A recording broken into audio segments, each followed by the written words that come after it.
Time's up, Admiral. Here it comes.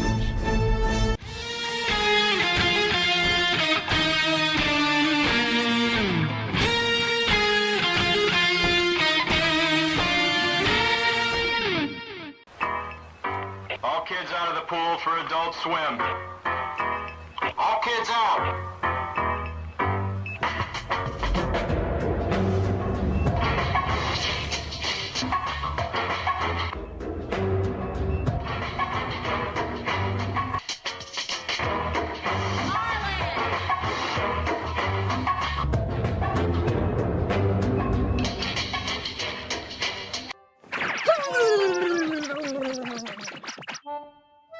There we go. All better now. Man, titties are the greatest things on earth. Lego Lord of the Rings Balrog raised eyebrows for what some fans say is an unfortunate pose. I see it. I see it. Oh, I see it. It's taking a piss on Gandalf.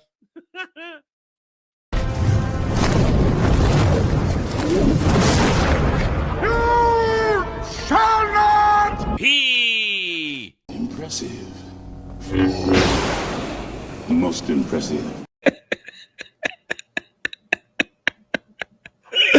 I crack me up. I'm funny. Hello, everybody. Welcome to the Daily Dive, the double D's, where you, the audience, are in charge. You make the merry-go-round. I kind of got that out right, didn't I? The merry-go-round. You're the engine upon which this ship heads towards the iceberg at top speed. Hope everybody's having a good Wednesday. I'm not all here. I have been fighting to eat into the sleep debt I've been carrying from last week. And I go to bed and I get enough hours of sleep, but I'm breaking even here. I'm not eating into it. And every time I try, when I have a moment when I've got everything done, I got nothing else to do, everything is taken care of, and okay, here's some time, I try to catch up to it, and the world seems to work against me. Every time I try to catch up on a little bit of sleep, to get a little bit ahead of the sleep debt, the world works against me. It sends agents of chaos and evil to destroy my peace. That's what happens here. That is what happens here. They send agents of chaos bent on just annoying me to no end and keeping me from just maybe getting 20 minutes, like a 20-minute little nap, just to recharge the batteries, just to eat into that sleep debt a little bit. It just charges right in and says, no, you're not allowed to just close your eyes for a few minutes and have some peace and quiet. No, sorry. Because you have to remain tired. You have to keep having that sleep feeling behind your eyes. Even though your body seems ready to go, got that sleep feeling. Like, you know that feeling where you want to just close your eyes and you have to fight it? Or not so much when you close your eyes, but you feel that if that sweet, delicious feeling of, eyes are just closed for a minute. And if nothing disturbs me and I put my head back, I could nod right off. It'd be glorious. But no. The world says no, Adam. You're not allowed to have that little brief respite because you're a YouTuber and the world hates you. Oh, man. And I'll get into that. I'll get into what happened yesterday and what happened before, too. It's not the first time it happened. And it's ridiculous. It's ridiculous. And listen, I realize the rant I'm going to go on in a little bit it's clearly a me problem. It's a me problem. But you know what? It is my fucking problem. So I'm going to yell about it. I'm lulling you to sleep. I'm killing. I was going to say, wait a minute. that doesn't feel right. So hail and howdy, everybody, as you guys are coming in. It is Wednesday. It's hump day. And we've still got the rest of the week to go, but it still is America Month. It's America Month. And it's also Warhammer Wednesday. That's right. We've got a video. We've got a Warhammer video that I've seen the title of, and I am actually interested in it because I know I haven't done that much research, of course, because I leave it to these situations to teach me, to enlighten me, to let me know of the glory of the Emperor and such. But yeah, so we got a good. Looks like we got a good one today because it is a term we hear constantly when we are playing the Warhammer games. So we need to get onto this. So it is Warhammer Wednesday. It is Murica Month. That's a great combination. Warhammer Wednesday plus Murica Month. It's great. I love that idea. I love that idea. That instills passion and power. Anyway, so if you guys are happy to be here already, hit that like button. Hit that like button. It's an easy thing to do. It's an easy thing to do. It's great. It's fun. It's exciting. You know what? Your keyboard might even purr at you if you hit the like button. It might. Your computer will like it, I swear. I will like it. Not in a sexual way. They'll like it. Anyway. Yes,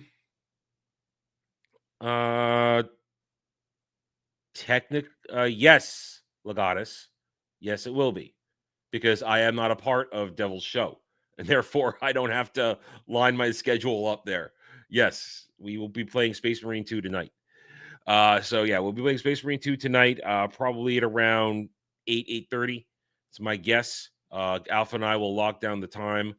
I don't know who our third-party member is. Usually it's Cash right now. Cash seems to have the free time to join us.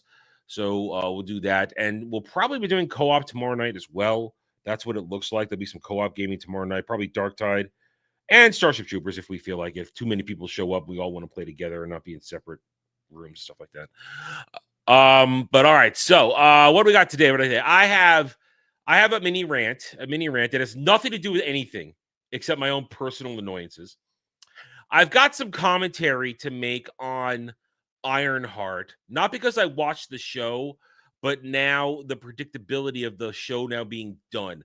I'm going to leave the direct complaining of Ironheart to like Dermy and a few others who have reviewed it, watched it and reviewing it. I'll leave that to them, and I'll simply be sarcastic while listening to it.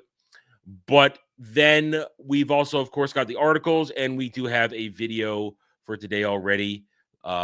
One of possibly more, you never know. We've got a Warhammer video giving us the lore of the Omnissiah, the machine god. Praise to the Omnissiah. All hail the Omnissiah. All right, so without further ado, why don't we get into the articles first? Let's go to the articles, and then I'll do my stuff. Let's let everybody come in, because if I'm going to rant, I want more people to be here to hear me be angry. Because what's the point if I'm angry and nobody hears me scream? That's kind of the point. Let's see. Okay. All right. So articles. Here we go. I just put them up. Let's do another refresh real quick, just to be sure I've got everything that could be talked about here. Okay. Yeah. Good. There was a refresh there. Okay. Here we go. We start with Varieta, as always. Microsoft scraps Perfect Dark reboot. Ever Wild and other games close the studio the initiative. Huh. I'd have to read more into that. I don't have any direct instant commentary. Weasel and Cash will be on Space Marine 2. Oh. See, Alpha's in charge of this stuff. I have no idea until I usually get there that we are who's going to be there. All right, so I guess we'll be cycling them in and out. Okay. I leave it. Alpha's in charge of Space Marine 2. I just show up. I simply show up and play poorly. I'm still trying to get good at that game. I haven't quite cracked the code. Granted, I've only played it a handful of times at this point, but I'm still trying to crack the code. Because here's the thing. When you play it in campaign mode, it's different than playing in co-op mode with your buddies because you play the game differently.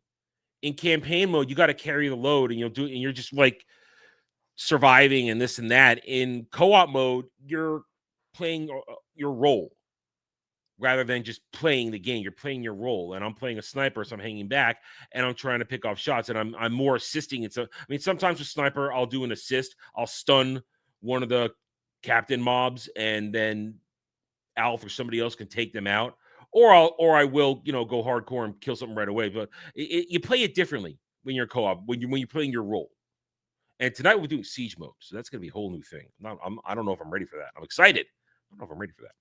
But that's for the Microsoft thing. Yeah, I don't have a. I can't talk about that. I'd have to read more.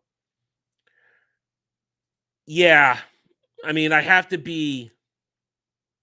I have to pick my moments with my sniper rifle because even though I've got it increased ammo capacity and all that kind of stuff and reload time and stuff and things like that and strength, I still have to pick my moments.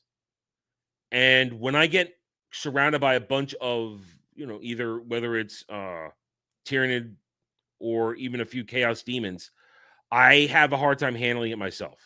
I don't have the defense that the other guys have when they're playing different classes. We'll see what happens when I decide to change class and do something else. But for now, I'm still enjoying sniper. I love sniper classes. I love taking headshots, and I love making the difference with like a single shot because my weapon's so overpowered, stuff like that. I like that kind of stuff. All right, let's keep going. 5-star weekend Peacock series cast: Judy Greer, West Duchovny, Tori Devon Smith. Another show I will probably never watch in my entire life. Big Brother season 27 theme and first look house photos. All right, can somebody I've never understood how some of these reality shows number their seasons. Has Big Brother really been going on for 27 years? I don't feel like it has been. It can't be 27 years. If so, then what have I done with my life? What have I done with my life? I don't know. I can't. Sometimes I feel. I don't know. I never understand the numbering of their seasons. Do they do like 2 or 3 a year? Is that why they get so high so quickly? Financing film and TV isn't what it used to be. Yeah, because you've destroyed it. That's why. It's ruined.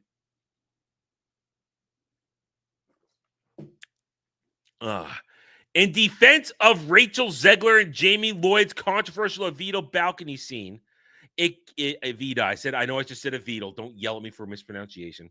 Avita balcony scene. It gets to the heart of what the musical is really about. They're never going to stop defending her, are they? They are always going to try and protect this no-talent, ugly, fugly, evil little bitch. Every chance they get, they're going to try and defend her for one reason or another. They can't let that go. And I am really surprised. This chick, Rachel Zegler, is literally walking poison. She's a walking cancer. Yet they will defend her with even the slimmest excuse. I will never understand this. Never. Never in my life will I understand it. It'd be one thing I could sort of get it if she was 8 out of 10, 9 out of 10, 10 out of 10 hot with a body that makes you go, yeah, you know what? I can fix her. But she hasn't any of that. She's not particularly pretty. She's a hard 5 at best. Her body is next to nothing. And her personality is a negative 1,000. And her talent is a negative 1,000,000. So I don't understand this. I don't think I ever will. Why will they continue to protect Rachel Zegler no matter what? She should be done. She should be over. She has lost every major studio that has put her in a movie. I would wager at this point, with all her failures, she has lost a collective, a cumulative, one might say, $1 billion for companies. Total. Not for just one company, multiple. I feel like she's lost $1 billion for people at this point. Could somebody explain this to me? I need to know. I don't understand. Emily in Paris season 5 adds Suits LA star Brian Greenberg and Caesar-nominated French actress Michelle Larocque. Great. Don't care. 50 Cent trolls Diddy after mixed trial verdict. Diddy beat the feds. That boy a bad man. I'm all for 50 Cent trolling Diddy. That's funny. I got the hiccups again. I'm talking too quickly. Senator Warren wants an investigation into Paramount's 16 million Trump settlement. This could be a bribery. Oh my God. How about we do an investigation into your insider trading, you piece of shit woman, you cow-mouth bitch? How about that? How about how you became rich by just being a senator? That's Diddy stuff. We're not going to talk Diddy stuff, really. We made 50 Cent. That's one thing. We're not going to talk the verdict, really. Apple TV's MLS season pass is 50% off for the rest of 2025 season. That's because nobody watches soccer in America. Nobody cares about soccer. You can enjoy it all you want in everywhere else, but America doesn't care about soccer. It never will care about soccer. It's just that simple. Okay. Ricky Lake hosted holiday competition series wrapped set for QVC and HSN. Wow, Ricky Lake is still doing shit, huh? Wow. Well, good for her. Hold on to that little bit left of dignity you got. A Sasha Media Group CEO steps down following company's integration, almost said interrogation, of Fremantle. Italy's Rai Cinema unveils lineup featuring Johnny Depp and Penelope Cruz, star Day Drinker. South Park creators slam Paramount Skydance merger as a shit show and say it's effing up new episodes. We hope to see them. We hope fans get to see them somehow. I will always respect South Park, Parker and Stone for what they do, but I don't need South Park in my life anymore. I've had enough. I don't really need them anymore for anything. Last thing I watched, and it was only because it was for honestly content purposes, was the Kathleen Kennedy episode with the what Stone was that called? Shit, what was that called? The whatever it was, the whole Catholic Kennedy episode. I only did that for content purposes. I still think it's great, but I have no reason to watch South Park anymore. It's not that it's, for me, it served its purpose enough. Maybe because South Park's mockery has become reality too quickly. I feel like, what's the point? What's the point? Jed's still trying to make our group name the Bras. Still trying to do that. Keep on trying, buddy. I don't think it's sticking. I don't know what it is. Paramount's Trump settlement worries CBS News staffers who fear weakening of 60 Minutes.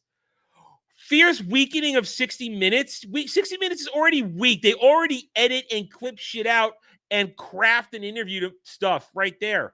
Shut up. Shut up. Give me a break. CBS chief George Cheeks addresses Paramount's Trump lawsuit settlement deal, allows company to focus on core objectives, avoid reputational damage. Costa Rica media market and film festival mark new milestones, main takeaways. Don't care. Microsoft to lay off thousands. Xbox chief says gaming division cuts will remove layers of management. Ooh. This is not the first time you've done it. You've done it at least 2 or 3 times. I'm not gonna pretend. Let you pretend. Microsoft laying off thousands. Yeah.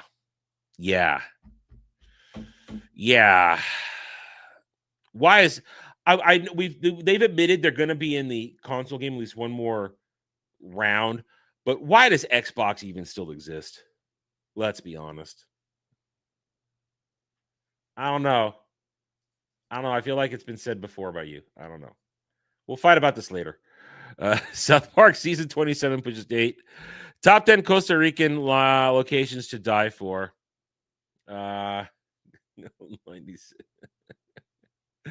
Costa Rica's top. I don't care about Costa Rica. Netflix veteran Raghav Khanna wraps cricket documentary Unbroken. Is anybody caring about cricket? If you're I don't care about cricket. I'm struggling here, guys. This is putting me to sleep, and I need to stay awake. I've got to stay awake. Got to get something interesting here. Ivory Coast storytelling takes center stage. Don't care. Bella Downsy to star in Channel 4 witness protection thriller, says series Maya from Daisy Haggard. How is she getting work? How is she getting work? Somebody explain this to me. Martin Freeman, Jack Lowden, and Imelda Staunton lead National Theater Live blockbuster cinema slate. Brad Pitt and F1 director Joseph Kosinski on filming during Abu Dhabi Grand Prix. It was just amazing. The Old Guard 2. I don't care. I didn't see the Old Guard 1. Broken Voices. Don't care. We already saw that. We're into yesterday now pretty much. Oh, Ryan Coogler, Dominique Thorne, and Ironheart team are on introducing Mephisto. There's no spoiler. The surprise came in. It was the worst kept secret in nerd culture right now. Everybody fucking knew Sacha Baron Cohen was going to show up as Mephisto at the end of the show. Everybody knew it. And it was bullshit from what I understand. We're going to talk about it a little bit for my segment. What a crock. Oh my God. Surprise cameo setting up Riri's future in the MCU. Setting up her future? This show's been on the shelf for 3 years. There is no future. She hasn't appeared in anything else. Shut up. Stop. Just stop pretending. Stop pretending Ironheart was a success. That's what we're going to talk about in a little bit. The pretending that this show worked. Ugh. The Boys creator says final season is wrapped filming. This is the last time I'll ever be on this set. Well, but your TDS will continue, Eric Kripke. That's for sure. And there's Diddy stuff. Okay, moving on. We made fun of this the other day. Rob McKenlany defends his name change to Rob Mack. Admits it's kind of douchey. Many generations changed the spelling.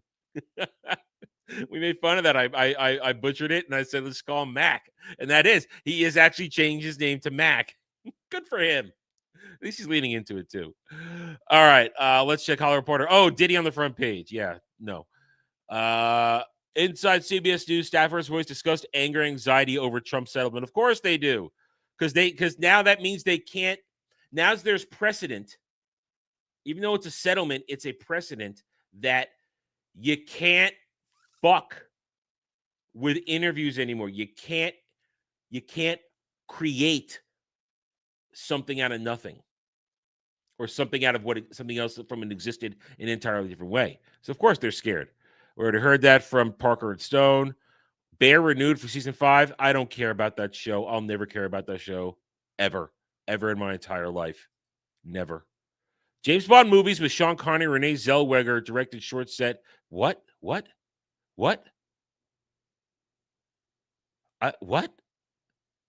That James Bond movies with Sean Connery. Okay, so they're just gonna show the Connery Bond movies, then say Renee Zellweger directed short set.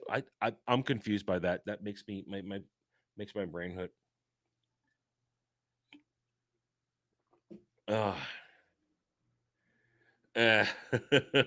What?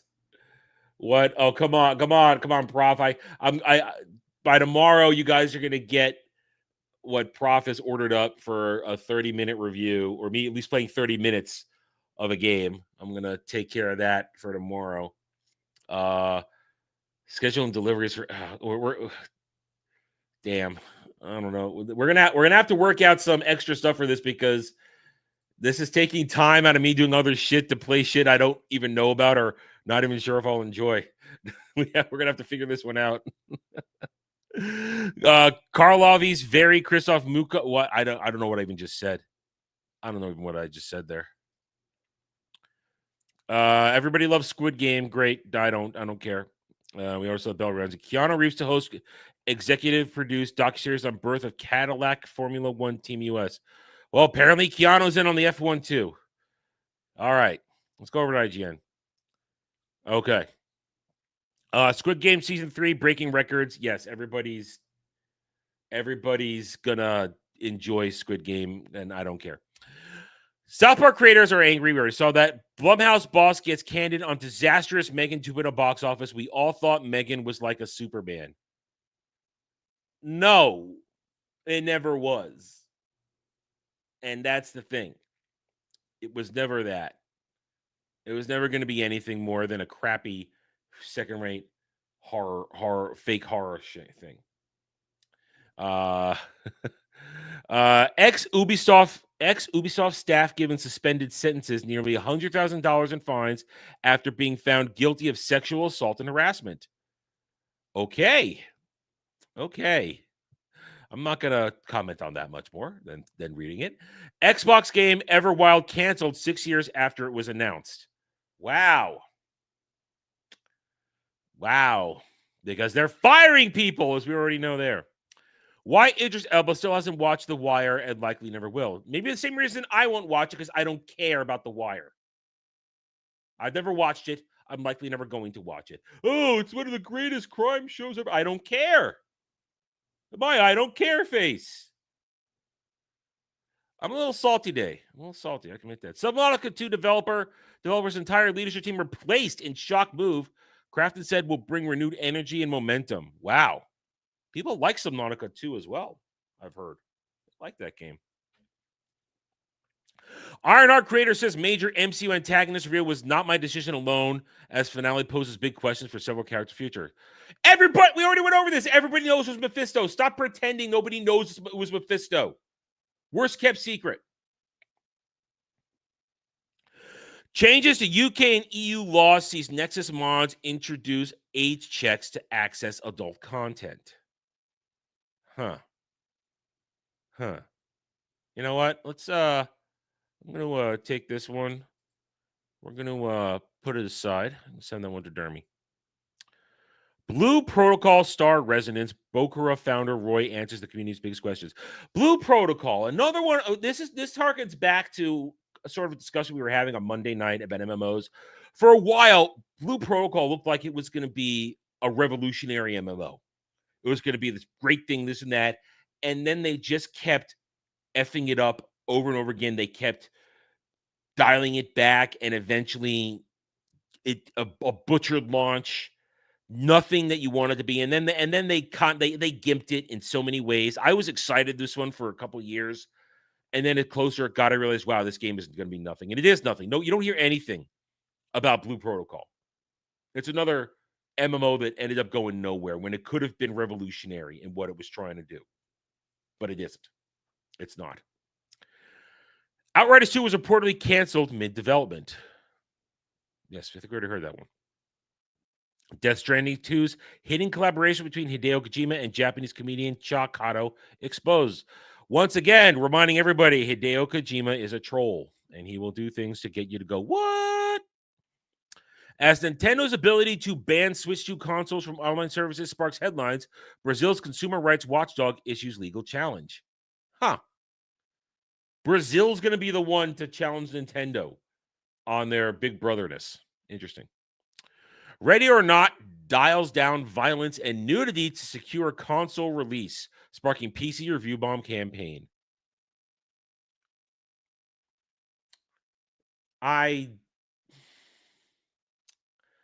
Whatever. Just you're doing that is not going to win you points with gamers. You could secure all releases you want. It's if you are pre-censoring yourself because you're afraid of things, you're not gonna win fans. Titties in action. It's what we love. Yeah, I'm gonna stop right there. Elden Ring Night Rain update 1.014. Check out the patch notes. Well, hope the Night Rain players got good stuff. Buffy Vampire Slayer actor who suffered unjust end, hopeful for reboot role. What? No, we've already been over this. The Buffy reboot is doomed because love him or hate him, without Joss Whedon, shit ain't gonna work. You're not gonna make it work. And Buffy has no relevance anymore. Just doesn't. 40K fans debate the nature of the Carrion Emperor and the Golden Throne as new Horus Heresy book sparks lore speculation. Huh. Well, considering I am a neophyte, I'm not going to weigh into that right there. Ah, yes, they officially, this is from going a little bit yesterday, but we'll get into this also. They cast Bison, M. Bison, for the Street Fighter movie, and it's the dude who played the Spot for James Gunn's Superman. He also played, he's also been in a bunch of other things. I first saw him when they cast him as Murdoch for the MacGyver reboot that eventually failed because it went super fucking woke and agenda driven. No, that dude is not Bison. How Raul Julia wasn't even Bison. He only got through that because of his charisma. The Odyssey. There he is right there. Yeah, there he is right there. That's him.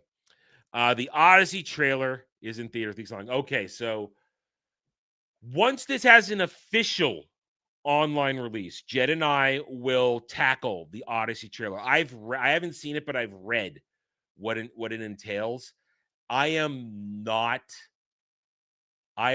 very, very suspicious of this movie. This is not invoking a lot of, how should I say this? I'm not feeling confident.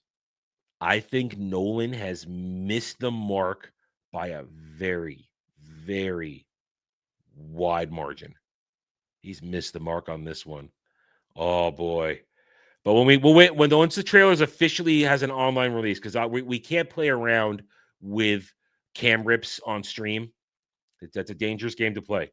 So once it has an official online release, probably next month or so, Jed and I will break down the trailer for you guys. We will talk about it on a roundtable because Jed loves the Odyssey and I have studied and I also enjoy the Odyssey. So we'll get to that one. All right. Park Place, what you got? Let's do a refresh on this. Xbox layoffs decimate gaming division as Microsoft cancels MMORPG and slashes staff. Ooh, they canceled an MMO in that too? Ooh, that's not good. Halo switches in-game cosmetics from Pride Month to Disability Pride Month as soon as June ends. No.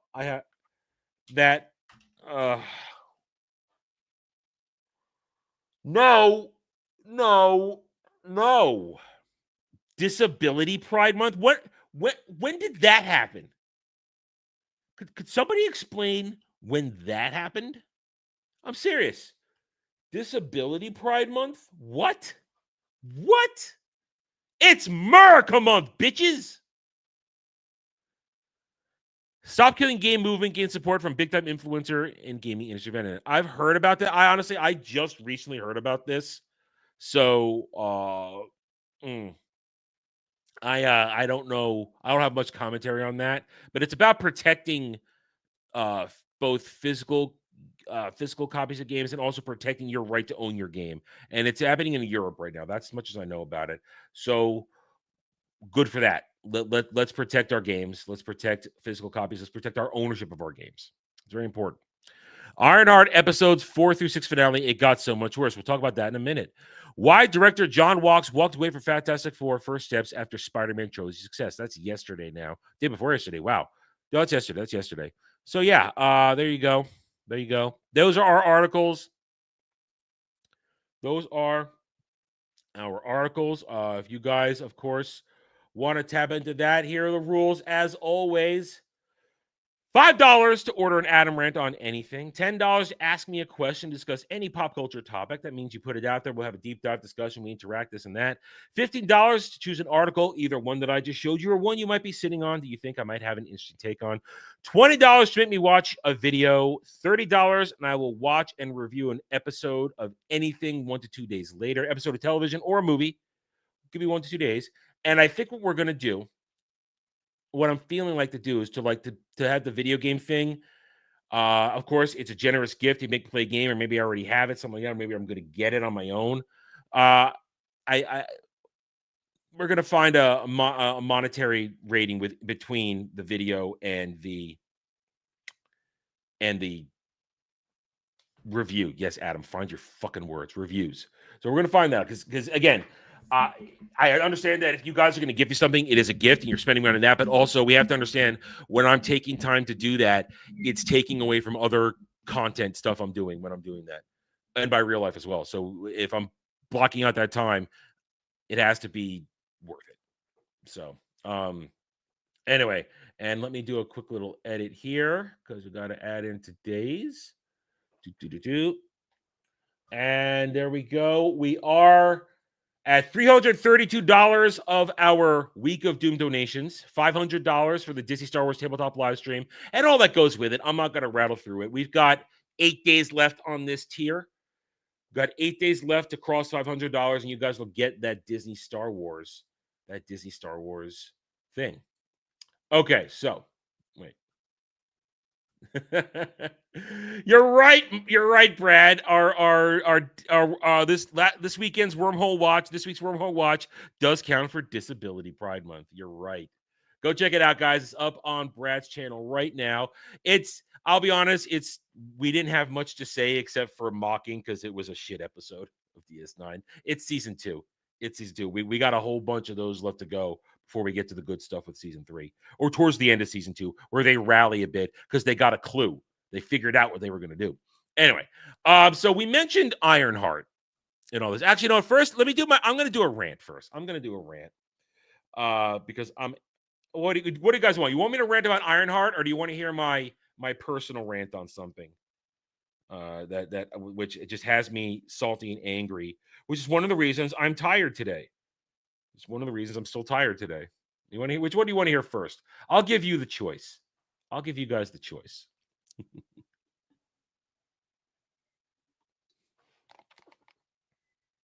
Of course. Sorry, I hear stupidity outside my window.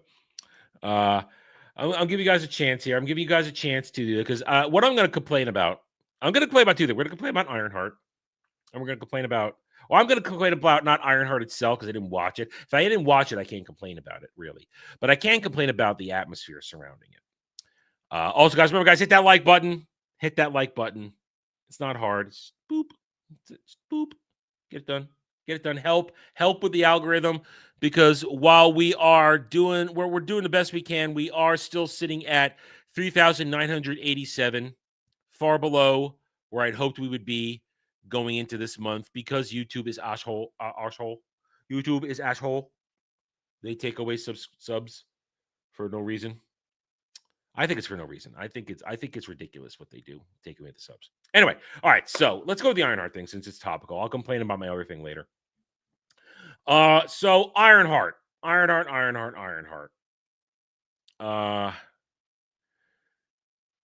got to see.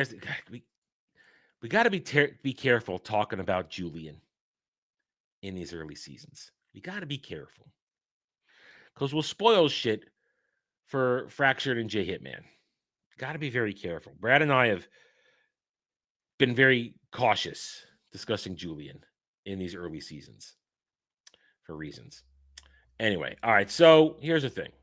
So Ironheart ended last night. Ironheart was over last night, and already people I know who've watched it are already basically saying we were dying inside watching it. It was garbage, this and that.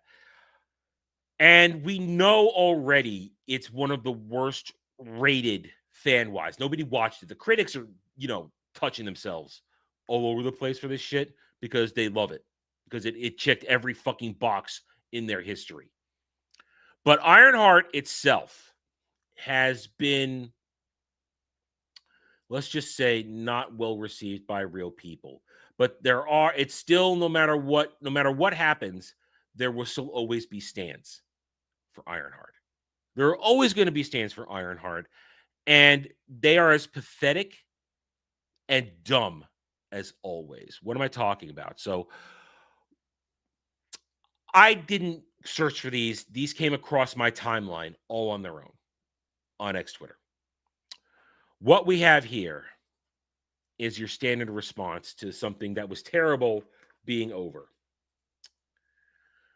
This is for all the haters who tried to bring Ironheart down and failed miserably. This is apparently a clip a screen cap from the show. Yeah, that's great. That's just great right there. I mean, we do that in real life, but this isn't what you want to see heroes doing. Then again, Riri Williams is not a hero; she's a villain.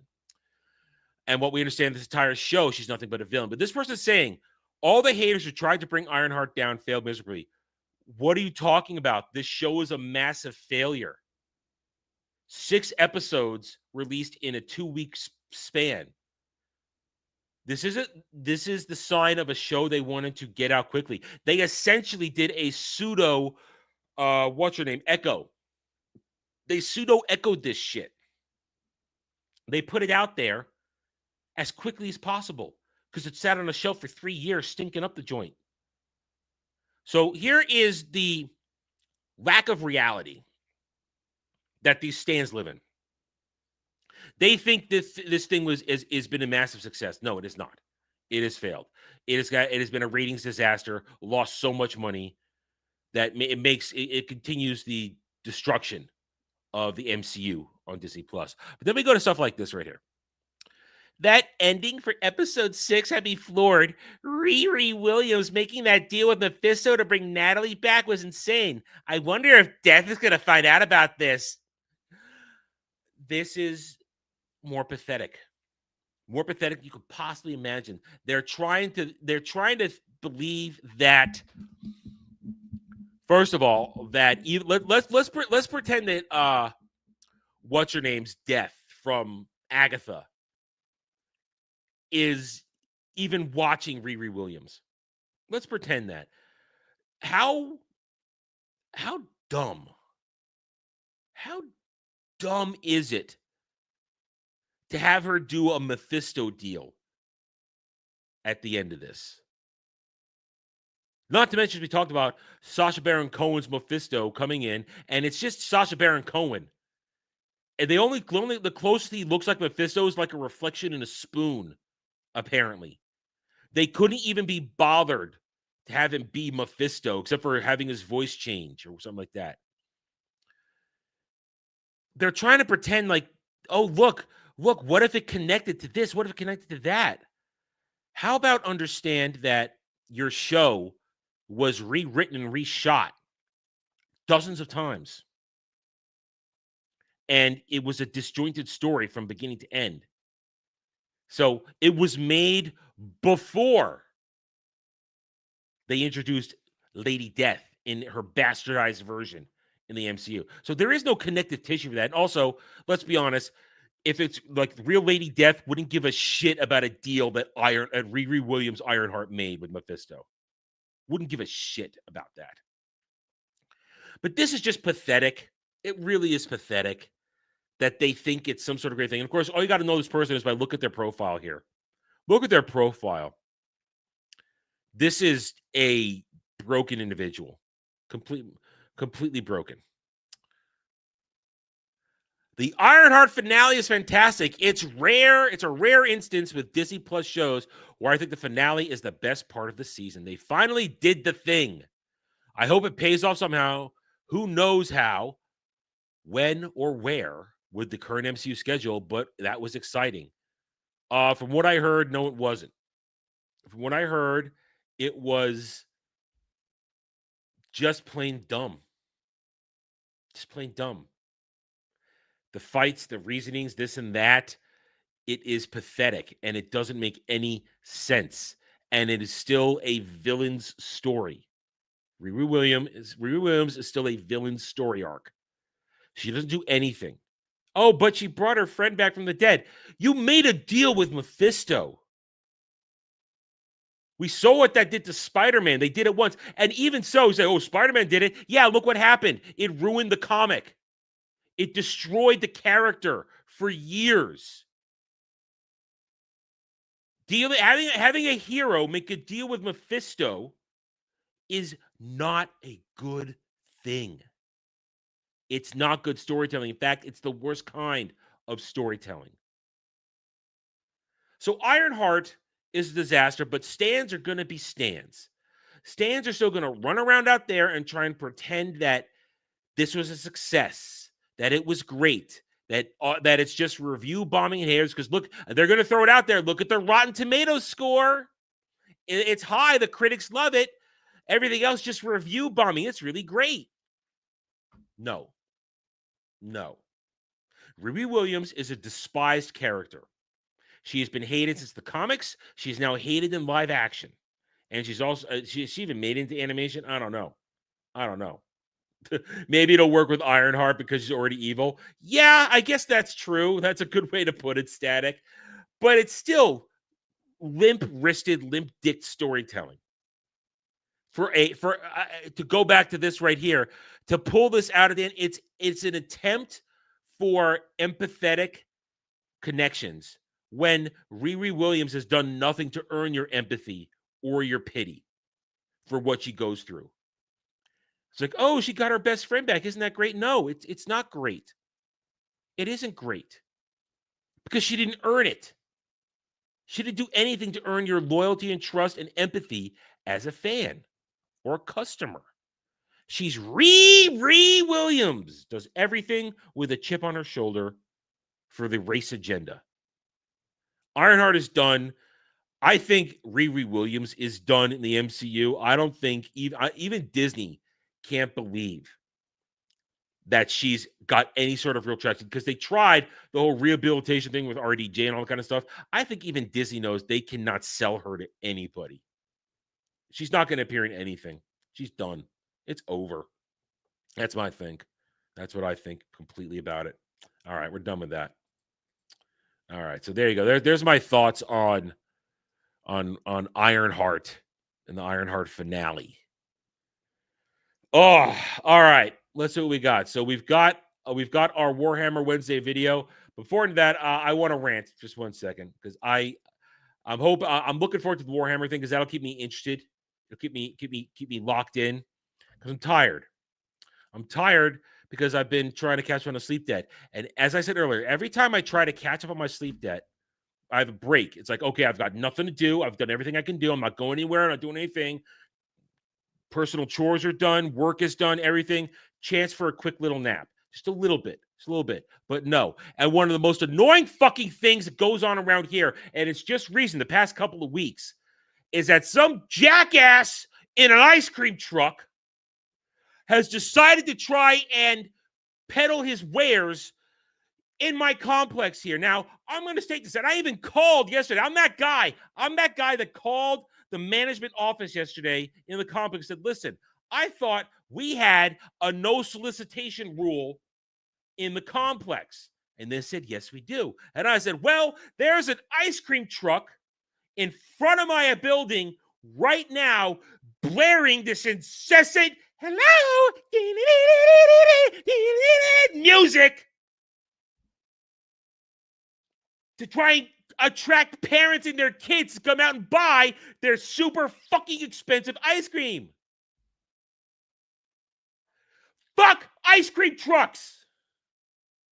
You shouldn't. This isn't a fucking school. This is a residential zone inside a complex. It's not like you're driving down the street in a suburban area. That's one thing. No, you came in here to disrupt the peace and quiet I paid too much fucking rent for.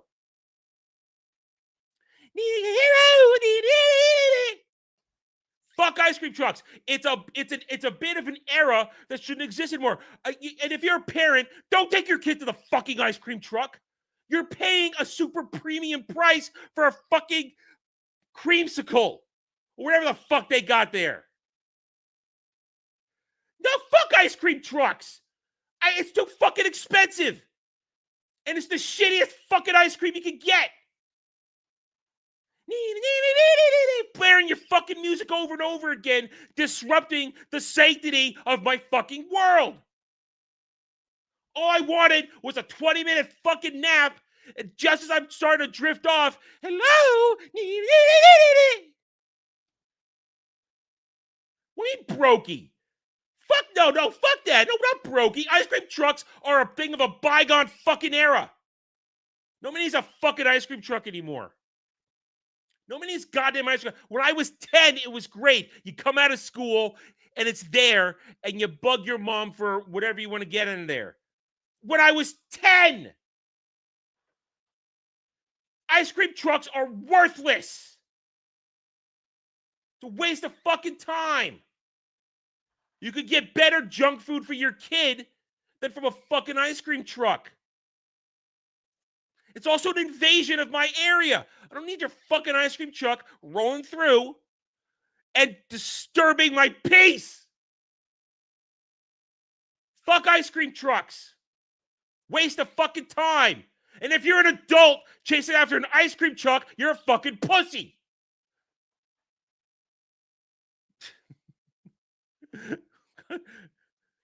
Yeah, in the 80s, or was it the 90s? Still. I wouldn't touch the ice cream truck. I'm just a fucking adult who's not suckered by a fucking song for overpriced ice cream that you could buy cheaper. It's the same fucking ice cream you could walk into the frozen aisle and buy a box of for a better price from the goddamn Walmart or supermarket. It's not even an experience. It's not an experience to go up to the ice cream truck. Can I have an ice cream cone?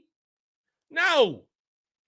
It's not even selling real ice cream. It's just fucking processed choco taco chocolate snow cone crap. Fuck ice cream trucks. Fuck them. The hell with ice cream trucks. I don't care if that's your business. Get a better business. Get a better business. Fuck ice cream trucks. I hate them. I hate them now. The hell with them. See, I wouldn't know that.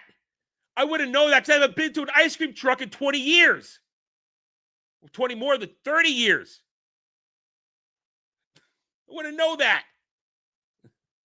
Looks like Static has been to an ice cream truck. Static, are you chasing the ice cream truck as soon as you hear the music? You're running down, waving the dollar, come back, Mr. Ice Cream Man. Fuck ice cream trucks. Fuck them. We don't need them. We don't need them at all. Okay. All right. What do we got here? Okay. So let's check stream elements. Okay. So it's Warhammer Wednesday. I'm done. You could see now Static's defensive. No, I'm a man. I bought it at a gas station. How that doesn't even make sense. How am I your new ice cream truck? Hey, it's my show. I can rant about things whatever I want. I would be if the ice cream truck hadn't decided to roll through here, and nobody came out either. Nobody came out. I watched. Nobody came out for the ice cream truck. He just wasted his time and destroyed my one window to get a nap in yesterday. What? Oh yeah.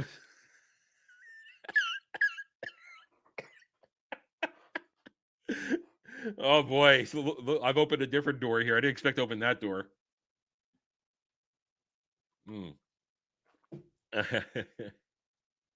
Ice cream trucks is the yes. Brad gets it. Brad understands. Don't let your kids in an ice cream truck.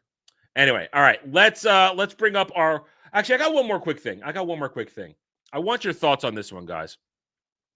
This is it's a rumor. We trust Daniel RPK as much as we can, but we know that these guys are in there.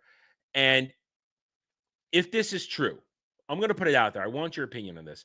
For the next Spider-Man movie, Spider-Man Brand New Day, rumor that Brand New Day will feature Spider-Man teaming up with the Punisher to take down Savage Hulk. Why is this a Spider-Man movie? If this is true,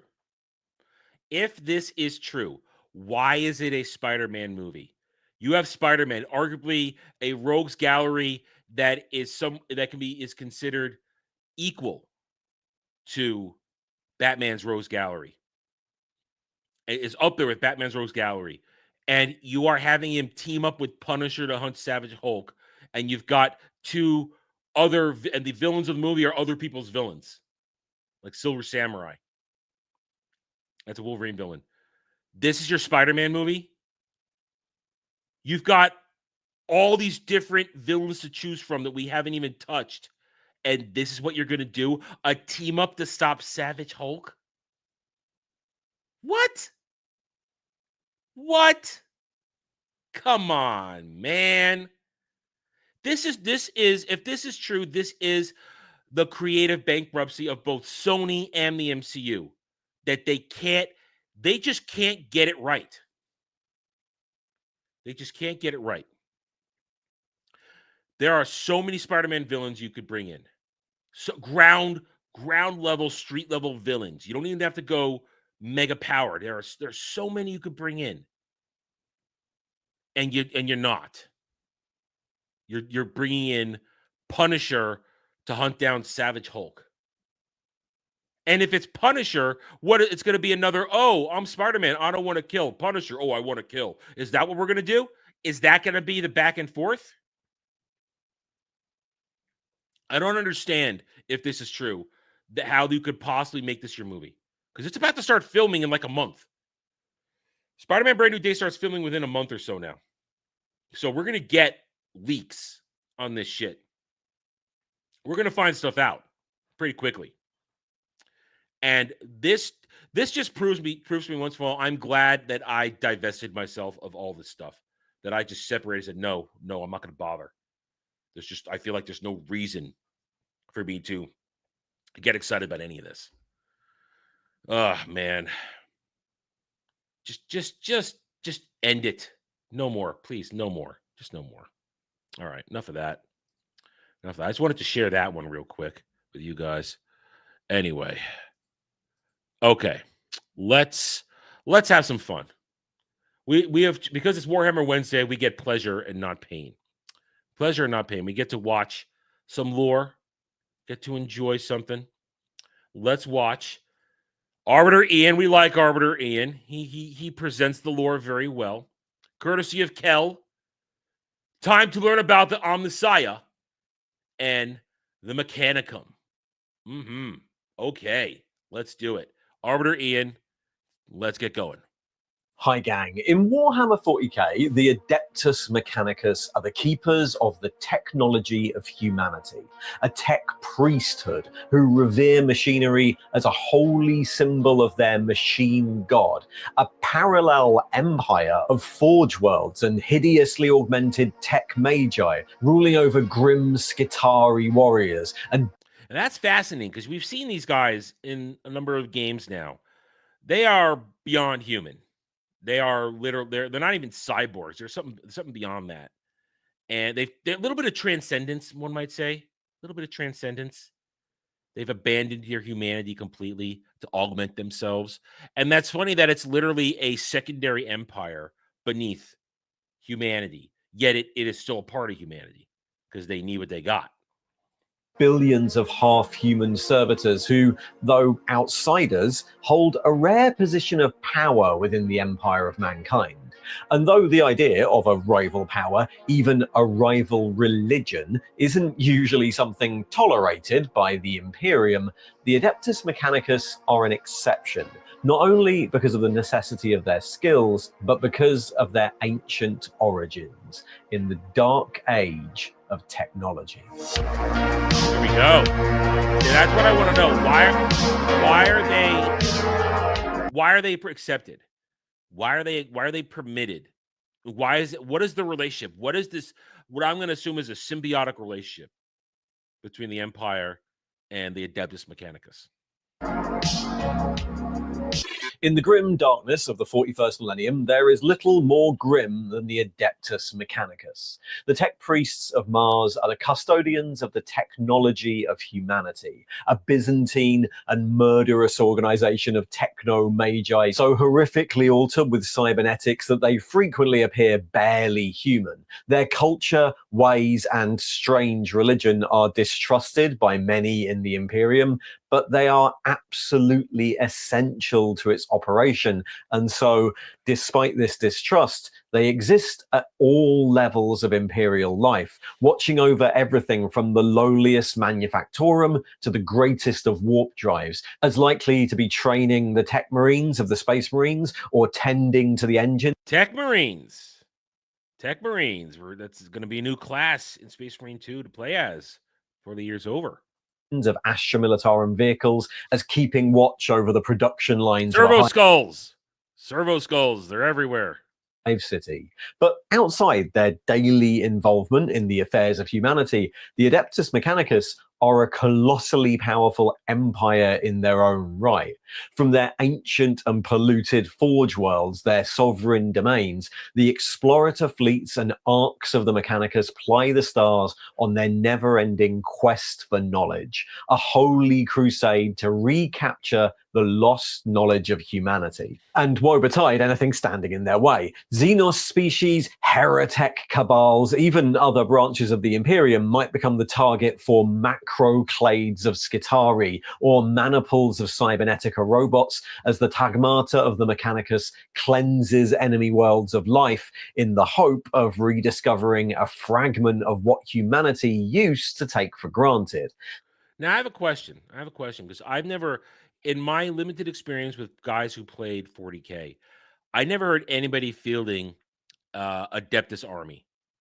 Is there an Adeptus Army? Is there an Adeptus Army? Because I've never seen one put into play when I watch guys play, and I've never heard it mentioned. If there's a source book with lists of point values so you can make an army of, I've never heard of that. So I'm just curious: is there an Adeptus Army out there? Can you field that? Now there is. Okay, now there is. How recent? Like 10, 15 years? Yeah, Heretic. Yeah, that is good. That is pretty good. Heretic. I like that. Their tech priests and magi racing to gain the prestige of a new archaeotechnological treasure trove.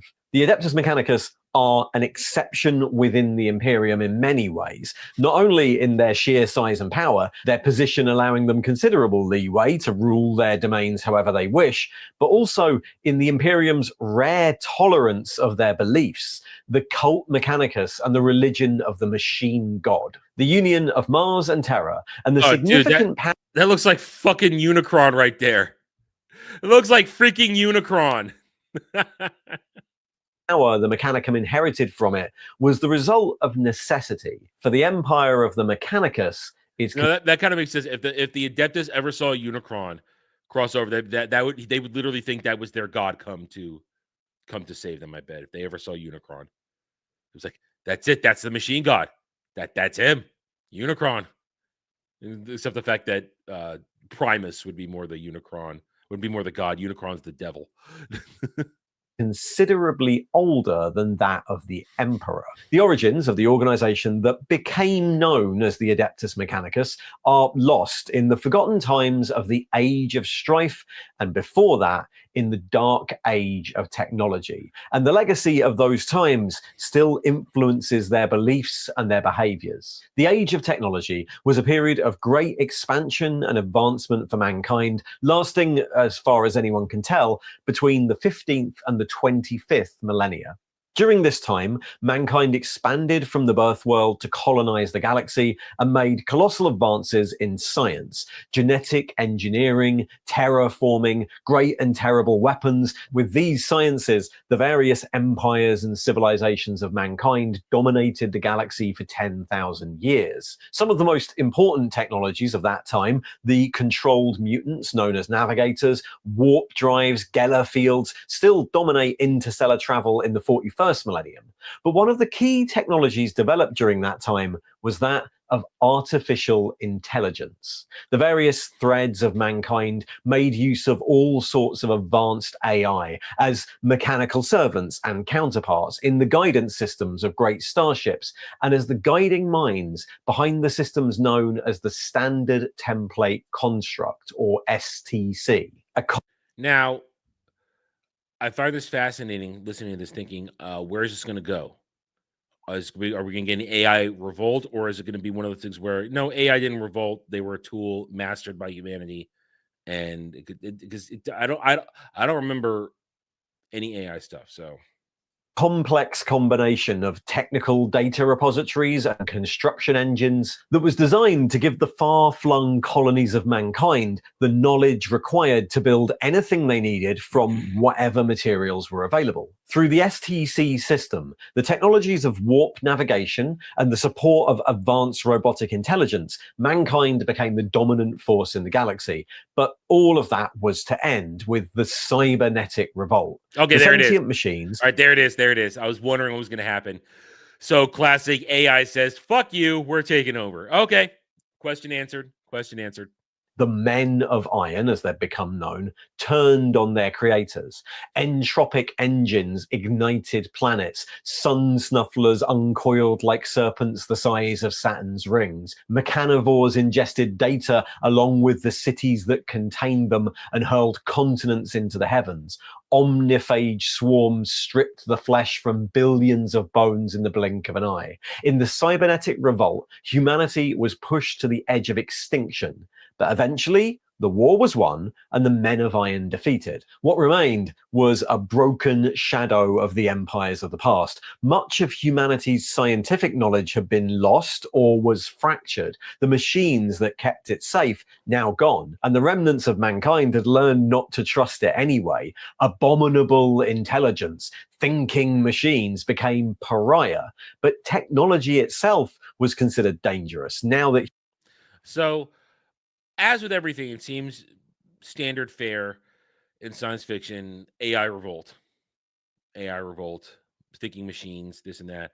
So this is standard trope, standard stuff, and they did it in their own way. But now we're going to see how the 40K universe, I guess, decided to evolve from that standard and where they went after it.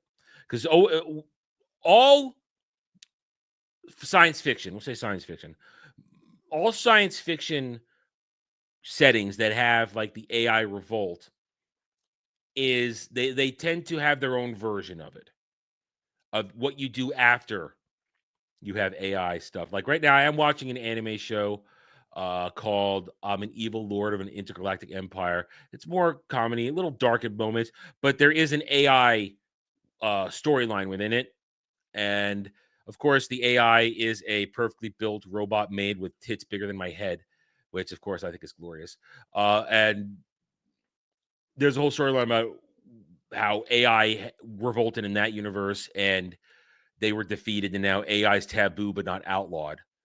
And there's interesting stuff in there. So it's always interesting to see how somebody's going to tackle the AI situation. And of course, in that one, I'd like to tackle her to the ground and sexify her because she's sexy robot android girl. I'm horny. Okay.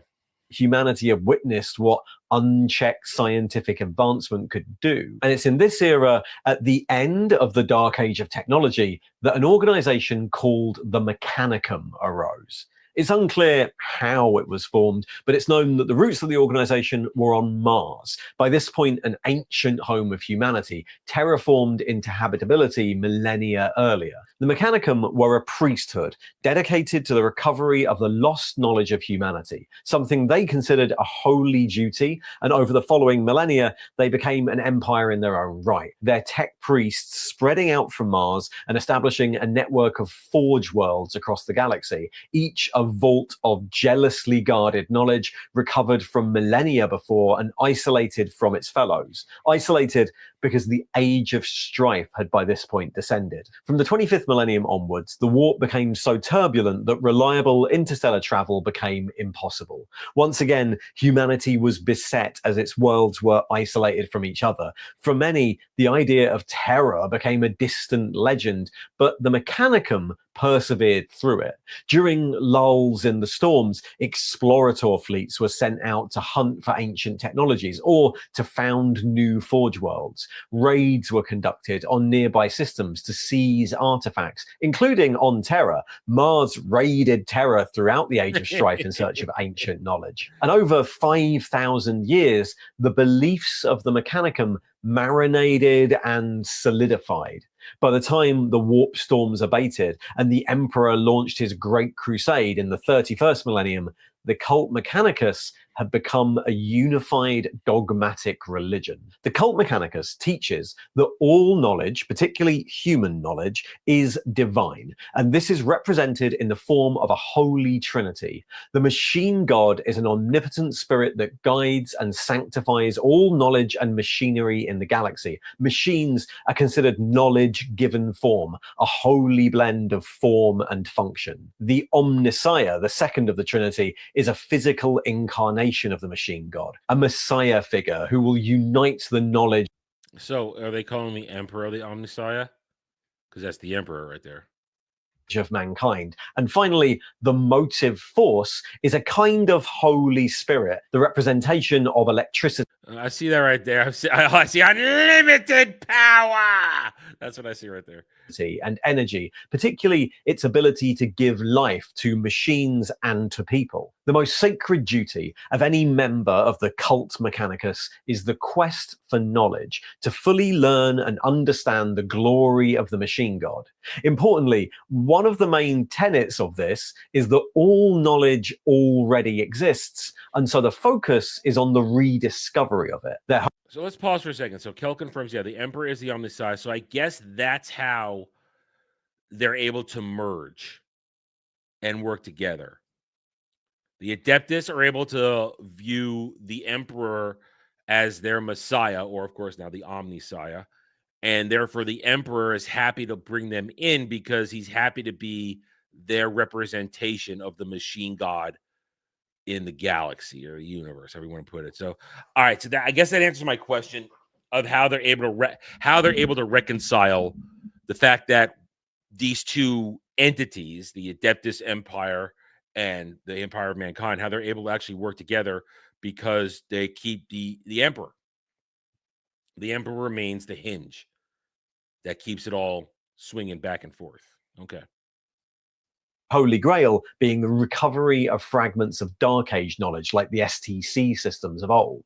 The Mechanicus is a body of techno-archaeologists, archivists, and worshippers of what came before. To think that one might create new knowledge is hubris, an insult to the machine god, and just one form of heresy, as is technology. That's fascinating. It's not about thinking up new things, it's just about reclaiming what was already gone. That's a fascinating thought process to me.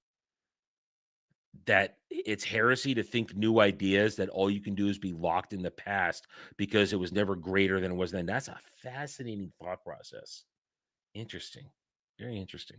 Has its origins outside humanity, unclean Xenos knowledge, and, of course, the creation of abominable intelligence, sentient machines. All of these are an affront to the Omnissiah. An adept who dabbles in such things runs the risk of being cast out, or worse, labeled heretic. All these beliefs were well entrenched by the time the Emperor's Great Crusade reached Mars. In fact, it's likely that some of their development might have been one of the Emperor's many contingencies over the years. In the first millennia CE, the Emperor fought an ancient being on the surface of Terra, a machine creature of glistening, reshaping metal that bore a striking resemblance to a shard of the ancient Catan, the Void Dragon. Defeating it, he buried it in the depths of the Noctis Labyrinth on Mars, kept secret and guarded by an ancient order who knew it as the Dragon of Mars. And its soft influence may have been the true origin of the belief in a machine god,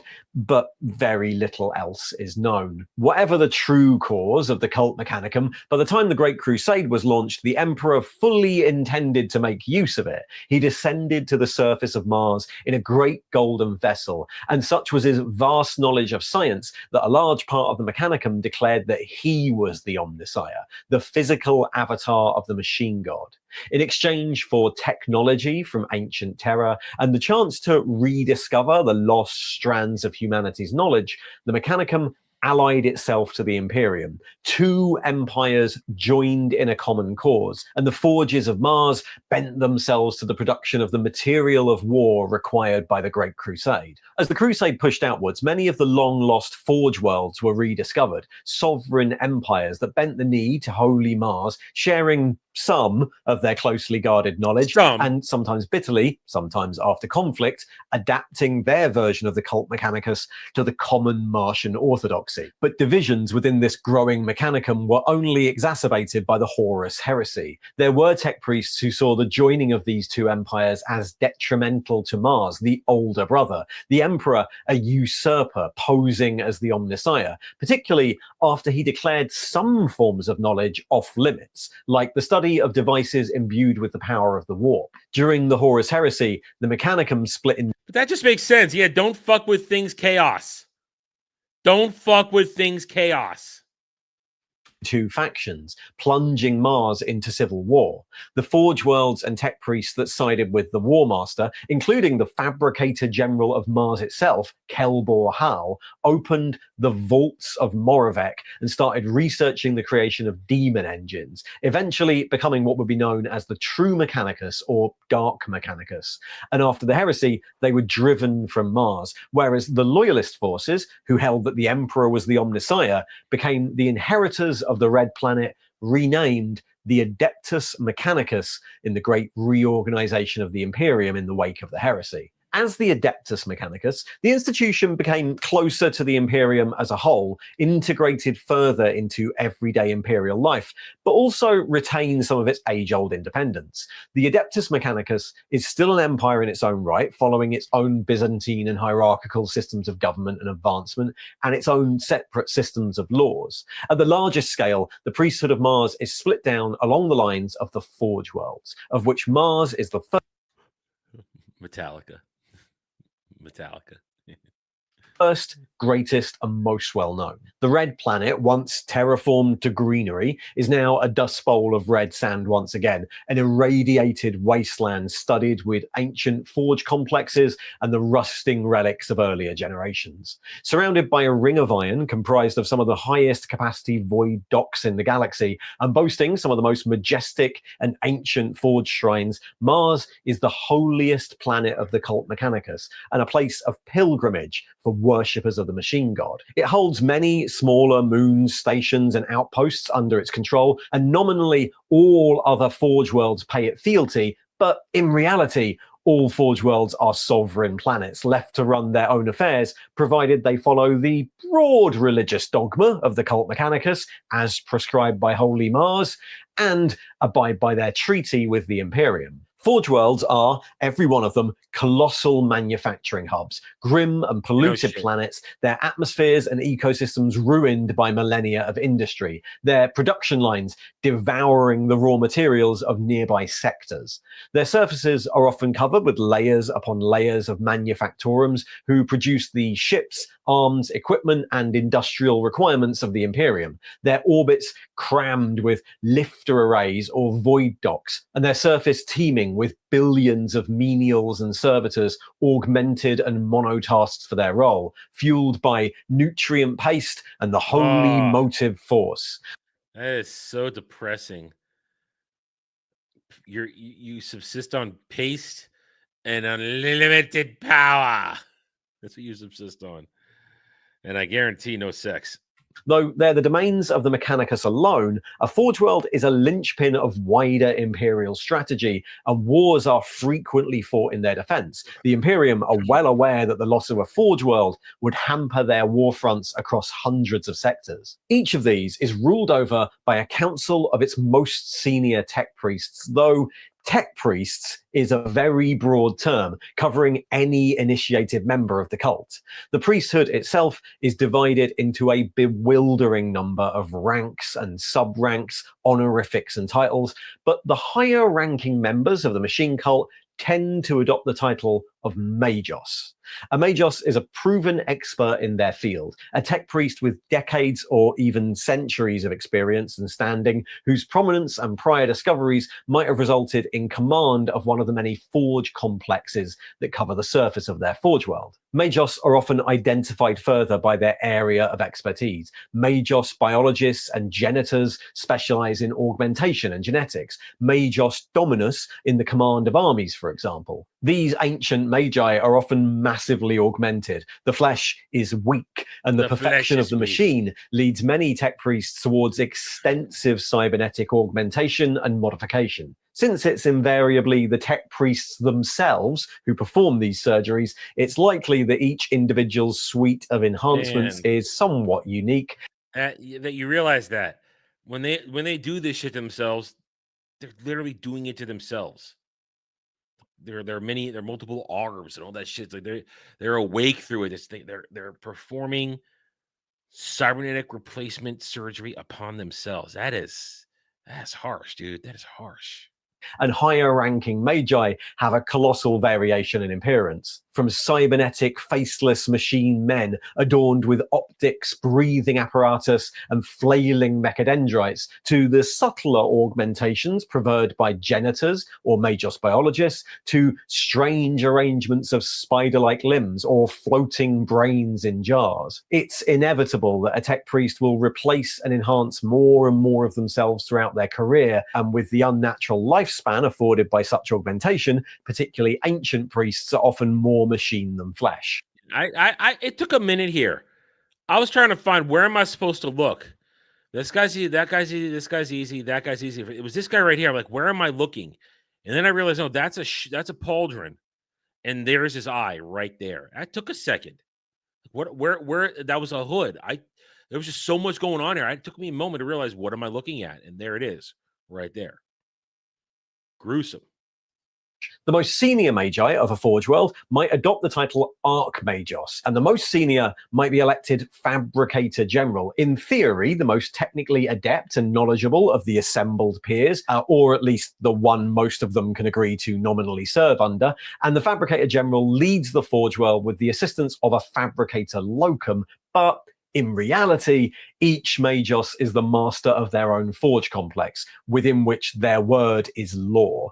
The organization of the Mechanicus is that of academic peers, each free to make their own alliances or swear fealty to others as they see fit, each jealously guarding their own research standing and scraps of ancient knowledge from their colleagues, which can result in endless politicking and backstabbing, especially within the higher ranks of the organization. Below the exalted magi are the many thousands of lower-ranked tech priests, still ordained adepts of the cult Mechanicus, but just lesser in standing. These lex mechanics, engine seers, data smiths, rune priests, and manipuli may be bound to the service of a particular forge or magos by oaths of fealty, or may be free to sell their services to the highest bidder in return for materials or knowledge. But even those are too few to comprise the workforce of the forges. Beneath the adepts of the cult Mechanicus are the lay population of the forge worlds, the many billions of menials and workers that toil in the factories and forges.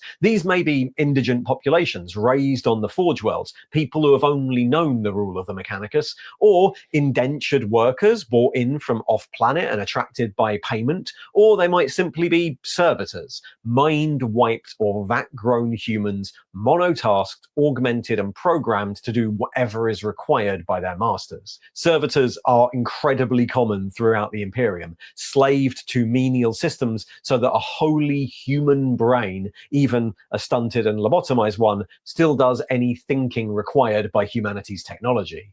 On the Forge worlds, servitors might operate in work gangs thousands strong, their mechanical components considered infinitely more valuable than the easily replaceable meat that they are housed in. And alongside them, some magi still employ the robots of the Cybernetica, though since abominable intelligence is the worst of heresies, the robots of the 41st millennium process their simple commands through a shred of biological tissue, wafers of human brain matter doing the actual thinking so as to keep them on the right side of the machine guard. Though all these labor forces... Wafers, like these probably tiny little chunks of gray matter that work as a brain.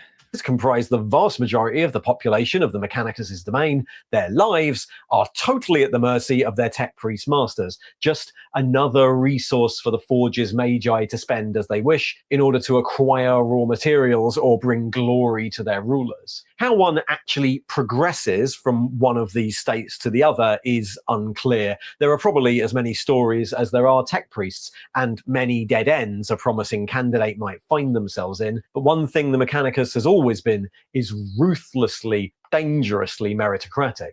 The only true currency is knowledge, and a low-ranking adept who shows promise might be promoted to be of better use to their master, or might claw their way up to the top through a rare discovery or flash of insight and an awful lot of self-modification. I respect that. I darkly respect that in terms of an organization. I believe in meritocracy, and even though this is a gruesome form of meritocracy, your knowledge, your ability, you can climb the ranks. I respect it.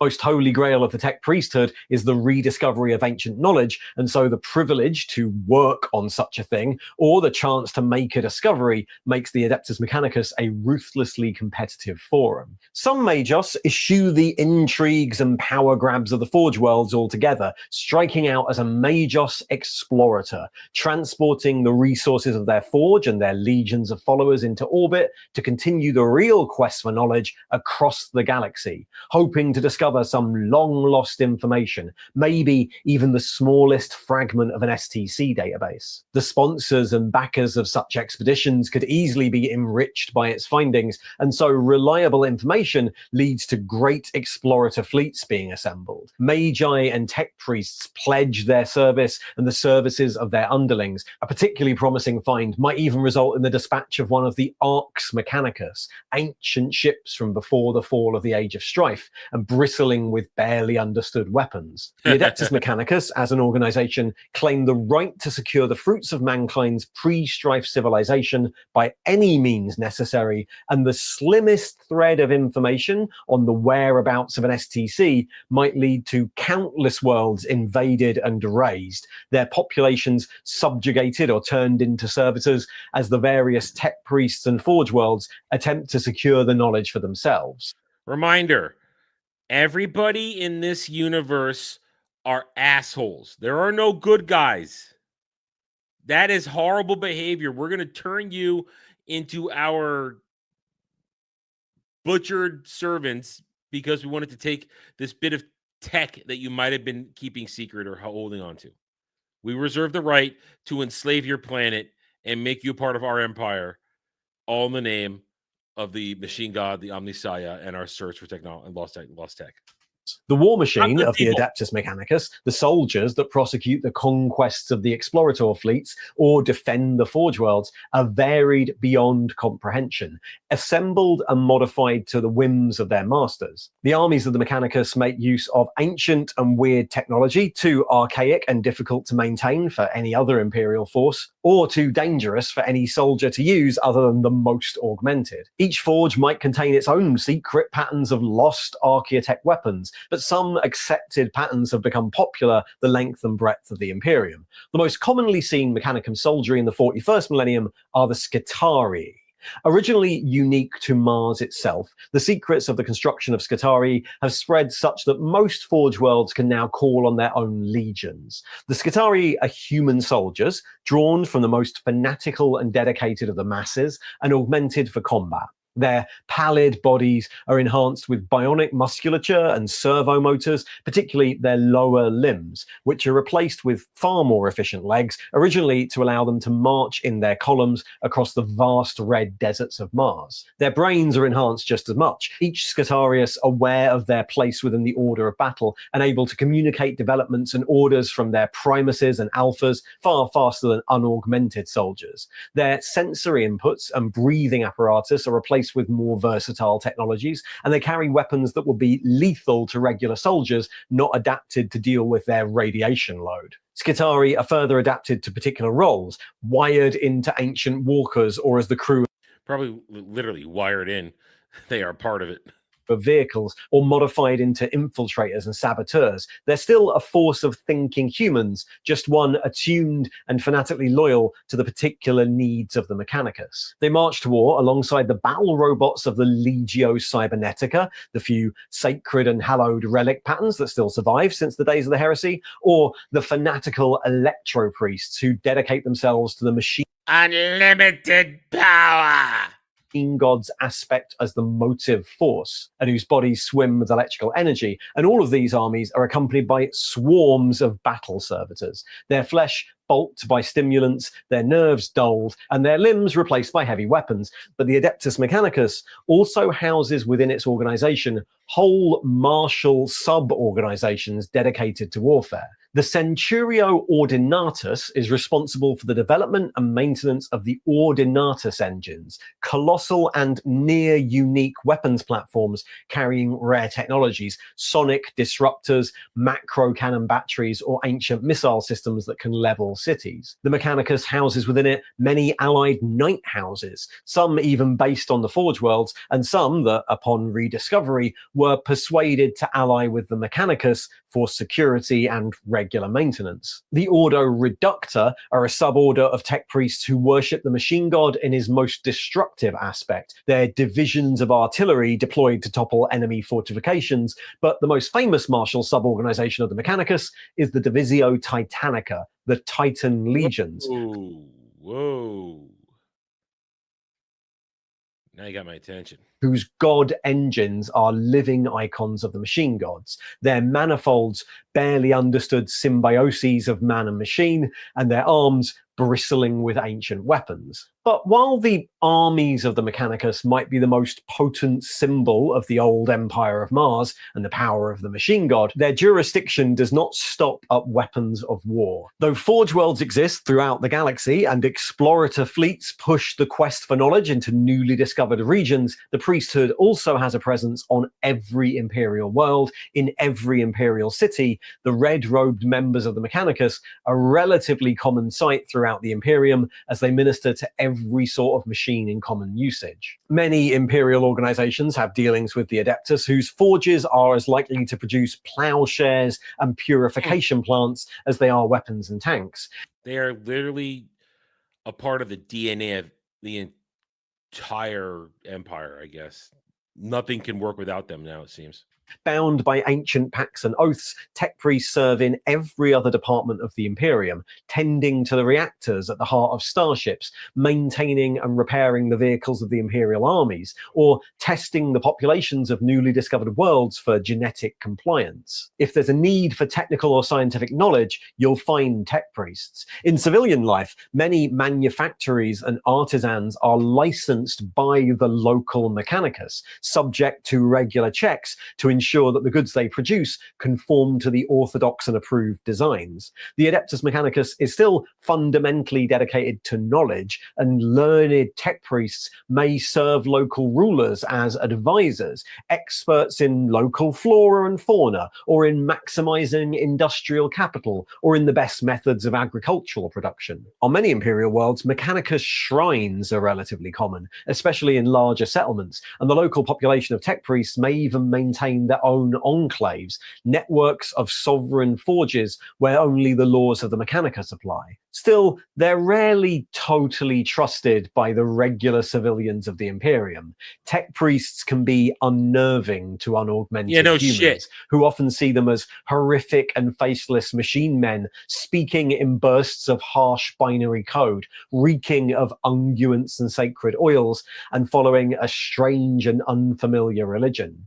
Even the more human of the cult Mechanicus are often ridiculed behind their backs, Imperial citizens referring to them by a host of unique insults, though the same citizens tend to be careful not to show their distaste too publicly for fear of crossing some ancient code of religious law and ending up as a servitor. The Adeptus Mechanicus occupy a weird place in the hierarchy of the Imperium. The vast majority of human civilization is totally dependent on their carefully guarded knowledge, their husbanding of Dark Age technology, allowing the Imperium to endure for 10 millennia, providing it with a stable and reliable tech base across worlds whose own civilizations might vary massively in their level of sophistication. In fact, their hidebound and dogmatic religious approach has enabled the Imperium to maintain many of these technologies unchanged without falling into the same traps their ancestors once did. After over 15,000 years, the Imperium continues to be wary of horrors like the Silica Animus. However,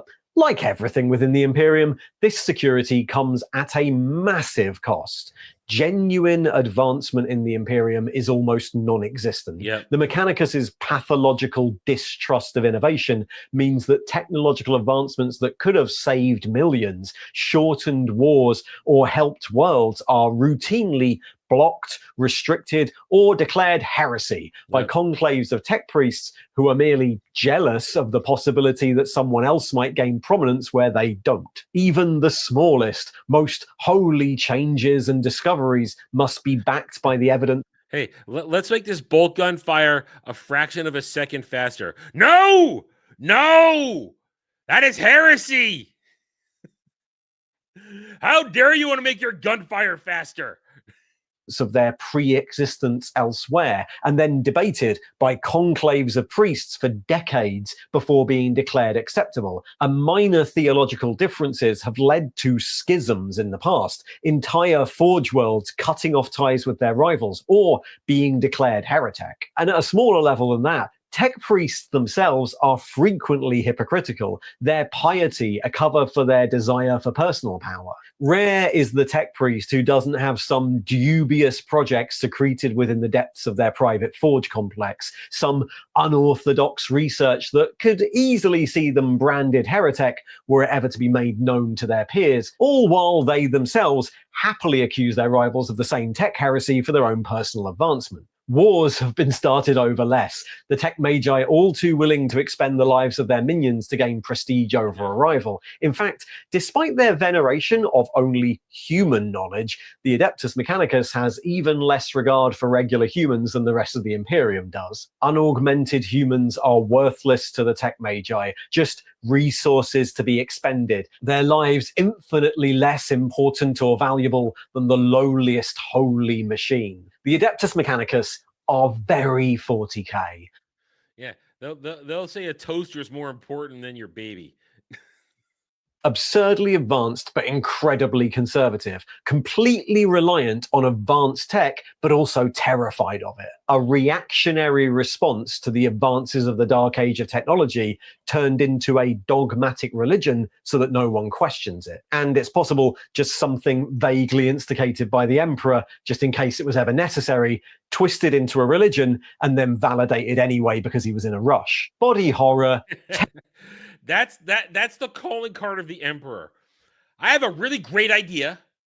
It's a brilliant idea. I'm going to put it into play, but I got 5-10 other things I got to do, so I'm going to leave it half baked, but I'm going to let it go anyway. I feel like that's the general idea of how the Emperor operates. So many great ideas, sets them into motion, but moves on to other things and never really fine-tunes them. So they're kind of never truly reaching the height of what they should have been. Correct me if I'm wrong. That's my general understanding of the Emperor's behavior. Tech fetishism and a satire on the conservatism and hypocrisy of religion all rolled into one with added giant stompy robots. It truly is. Giant stompy robots, that's good. Is the most metal of 40k. Thanks for watching. All right, there we go. Another lesson learned. Now, I now understand the Adeptus Mechanicus. Thank you, Kel. I enjoy Wednesdays. Wednesdays are great because I learned something and I'm not punished. I actually have fun with this. But there we go. I look forward to the next one. What do we got next week? And I look forward to tonight. We're playing some Space Marine 2. Gonna kill some stuff. Gonna kill some Xenos. I'm gonna kill some Chaos. Goddamn Tyranid horde. I mean, I'm assuming that's what siege mode is gonna be. Endless waves of Tyranids. So yeah, or less and less flesh. They have less. Some of the skins have less and less flesh on the Mastiffs. So I saw you guys playing last night when I finished Lunar. I'm like, do I need to play? And I'm like, well, they got plenty of people in there. Nah, I'm gonna tap out. They got plenty of people. They don't need me coming in there. I hope you guys had a good time playing 40k last night. Getting Devil accustomed to 40k, to Darktide, having fun. So yeah, it's I'm looking forward to some Space Marine 2 tonight. Hopefully, I put up a better showing than I did last week. I haven't played it since last week because so many other things that we're doing here. As long as the brain exists, it counts as non-AI. Yeah, I guess so. Even if the brain might be cut out and put someplace else, I guess. Anyway, if we don't have anything else, I don't see anything else on stream elements, no super chats. So we are gonna wrap it up. I'm gonna go about my business for the rest of the afternoon before I gotta hustle out and do some other things once the car returns home. Monday hopefully is gonna be okay. I have to take the car in on Monday because of scheduling for people. I should be here for the normal show. Hopefully nothing gets in the way of that. Hopefully nothing gets in the way of it. Anyway, so yeah, unless anybody else has anything else they want to suffer me through, I've got no more rants. I've got no more ideas. No articles seem to be one discussed, and therefore we're gonna wrap it up. We're gonna head home. I'm gonna stay home. You guys can go wherever you're going. Anyway, all right, guys. So thank you one and all. Remember tonight, Space Marine 2, probably around 8:30.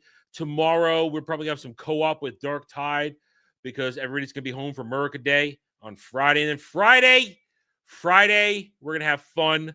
I'm putting together things that I enjoy that represent America, celebrating patriotism, and every one of them is gonna get the stream claimed.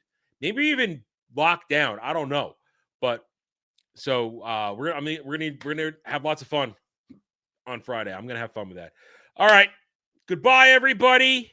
I'll hiccup and I'll see you later. Have a good rest of your day, guys. Take it easy. I will see you.